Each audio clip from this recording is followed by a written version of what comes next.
Welcome back to Mark's Name Joe. Here we have episode 4, and we're talking about the top 5 things that make us mark out. We've all been there. We've all seen what it is. Something happens, and our jaw hits the floor. We get super excited. We might even scream and jump out of our seat. Everybody has a different list of these things, different strokes for different folk. What's your number 5? Number 5. Well, my number 5 is the company switch. Back in the day, WCW, WWF, WWE, when that person would show up, let's go to Chris Jericho. When he first showed up, you might have been a baby at that time, Joe. I'm not even sure about that. But when he first showed up, I jumped right out of my seat because back then we didn't have the spoilers like we do now.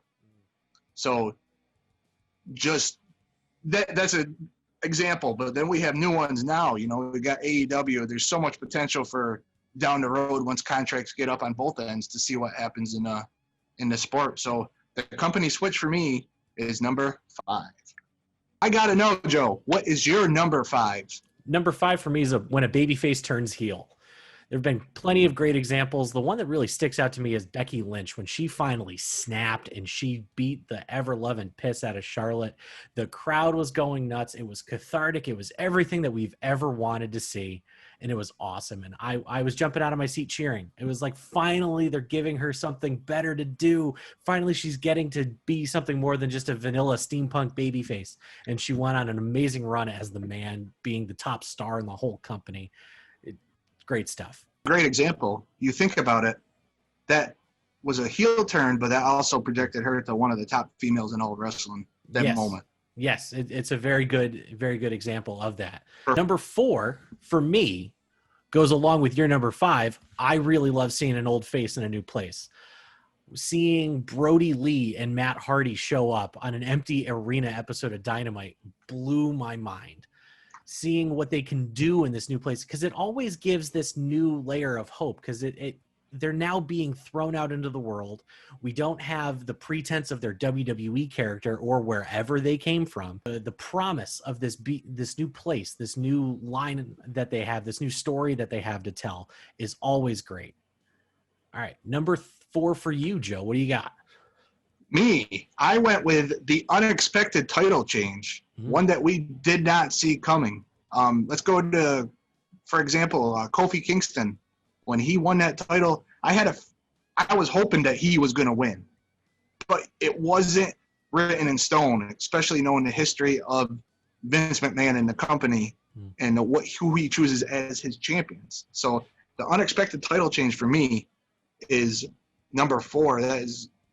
It goes with all sport. It goes with AEW. It goes with WWE. It goes with any of the promotions that are out there. When something happens and you don't see it happening, it makes you mark out. Let's go with the most recent one. Brody Lee over Cody for the TNT title.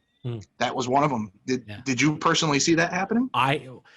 The writing was on the wall for Cody to drop the belt eventually, but I didn't see it happening in a match where he got no offense in. I didn't see it happening where he was just humiliated. It was perfect. It's a perfect example of not seeing that happening, and that's a moment that you pop for. Did you pop for Jinder beating Randy Orton too? I did not pop for Jinder beating Randy Orton. No, I don't think many people did pop for Jinder beating Randy Orton. I remember screaming like the Mad Men actually did it. Oh my gosh. That's PTSD right there, Joe. We shouldn't go down that road. Sorry. Not today, should we? No, not today. All right, let's move on to number 3. What do you got? Number 3 for me is, I labeled it the bump, okay? I'm going to go with back WrestleMania 17. I'm going way back.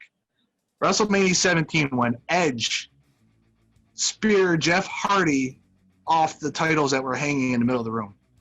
Okay, that is an example for me. When that happens, I see that to this day. I still get all goosebumped and excited over that because that was one heck of a move. Then you have a different one would be like Mankind and Undertaker, the Hell in Cell, the famous fall from the Hell in Cell. That's another one. And most recent would be when Shane McMahon and Kevin Owens Hell in a Cell match. That's another one where Shane took that bump off the top of the cage, you know? That's a very good example of WWE getting timing perfectly right. Because if you look at a different angle, when Kevin and Sammy, or when Sammy pulls Kevin off the table, Shane missed him by maybe a foot. That could have gone so bad, but they're and you didn't see that happening. No, and they're such professionals that they're able to make it fit all in that. I marked out for that because I am a Shane fan. So when Shane took that bump, that was hell. How about for you? What's your number 3? My number 3 is when somebody drops a shoot line in a promo. You know, we live in a time where we know a lot about what's happening in wrestlers' lives, for better or for worse. A lot of people think kayfabe is dead. Pretty much is. But when something happens and it's away from the ring, away from the business, and it comes up in the business, depending on how it's used, because sometimes it's kind of tasteless. Like, what was it recently? Matt Riddle and Baron Corbin. Baron Corbin said he's a failure at home. Like, that's kind of tasteless, but it's also one of those, like, ooh, girl kind of moments, like the mic drop. We've all seen that meme. There's a ton of examples out there, more in AEW than WWE, because they've been very WWE loose-lipped in that regard. Yeah, even this past weekend at All Out, you know, with Kip Sabian holding up his sign with his Twitch stream and it coming across the screen, this message has been approved by All Elite Wrestling. That got me. It was little good. Things like that. Yeah, I agree. That's a good one. All right, my number 2 thing that I mark out for is when a human being is used as a weapon. I loved the finish of Payback, watching Shayna Baszler choke out Bayley with Sasha's arm. That was amazing. I loved the NXT TakeOver North American ladder match, watching Killian Dane and Lars Sullivan throw Ricochet back and forth. I love watching Cesaro swing people into people. It's great. I love it. It's always a good time. How about you? That is a good one. I didn't even think about that one. I went with number 2 is the returning superstar. You mentioned today's world. It's known all over when something is happening, when something's going down, or kayfabe's dead. Let's just face it. But for a returning superstar to mark out, you have the examples. You got the Royal Rumble. Sometimes there's big surprises in there. A few years back, I mean, they had some Hall of Famers, some non-Hall of Famers show up, like Tatanka. When Tatanka showed up there a few years back, I marked out because I was always a huge Tatanka fan.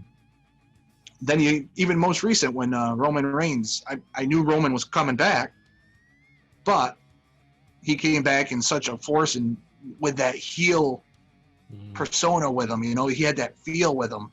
And that for me, I mean, moments of the right moments of a returning superstar is just get you right off your seat. You don't see it coming, especially when you don't know and you don't read the spoilers. Yeah, the writing was on the wall this year's Royal Rumble for Edge to come back in a very won't he kind of way.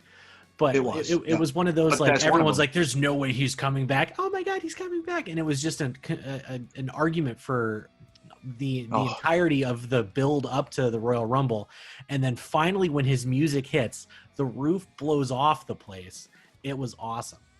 That was epic. I mean, even if knowing that he, like you said, even knowing he was coming back, the feel when his music hit, you know, and getting off and seeing the crowd, the live crowd, which we missed so much, you know, seeing them pop and mark, and it was everybody. I mean, if you're a fan of wrestling, you mark out for something like that, especially knowing what he's been through. On to number 1, the final. You want to go first? Oh, go ahead. All right, I'm going to go with something you already said. I am a huge heel fan. I am absolute mark for a heel turn. Cedric Alexander last night, he turned heel. Felt it was coming, still marked out because I love a good heel. I love a good backstabbing. I just love a good heel turn. I love it when you don't see it coming. And there's been plenty of moments in that in the history. Most recently, AEW, we have that feeling with Hangman, right? It's the heel turn. I feel that he's going to turn heel. Because I feel like everyone's going to turn heel around Hangman. It's possible, but I mean, Hangman would be an excellent heel. I'm just saying, if that happens, watch out. I'm just saying.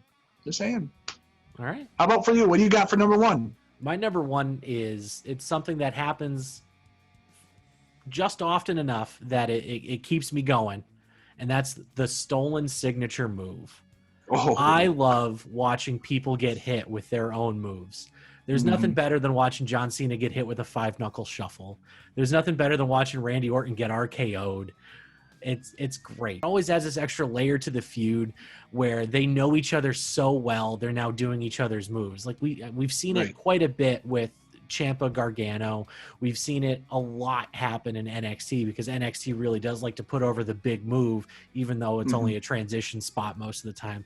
Either way, just watching somebody who's gotten over a sequence of moves, it could be just the way they perform a punch, even because you could see somebody mimic The Rock and steal his signature punches. Like it never ceases to make me mark out when I see it happen. That's a good one, and you could go to one of the more recent ones would be the Fiend taking the Mandible Claw and actually running with it for his permanent finishing move. That's not exactly what I'm trying to get at, because that's when somebody just adopts a new move. I'm talking about the just in an instant, in a blink of an eye, somebody pulls somebody else's trick out of their bag. That's a good one. Did you see the Fiend do it to Mankind? Mick Foley? Well, you didn't see it coming, did you? No. Well, you didn't see it coming. No. So there you go. Exactly. But that was a fun top 5 markouts. We're gonna have a lot more of these.